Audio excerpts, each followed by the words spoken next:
And President Biden and leaders of the world's wealthiest nations gathered in Rome today for the first in-person Group of 20 summit since the pandemic began.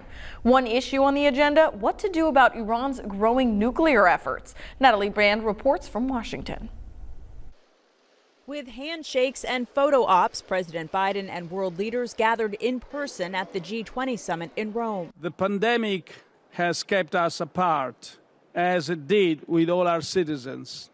And even before, we faced protectionism, unilateralism, nationalism. In his opening remarks, Italian Prime Minister Mario Draghi said wide disparities in the distribution of COVID-19 vaccines are, quote, morally unacceptable and undermine the global economic recovery. Leaders also discussed ways to curb Iran's nuclear ambitions amid efforts to revive the 2015 deal with Tehran the Trump administration pulled out of. President Biden was asked when he wanted talks with Iran to resume.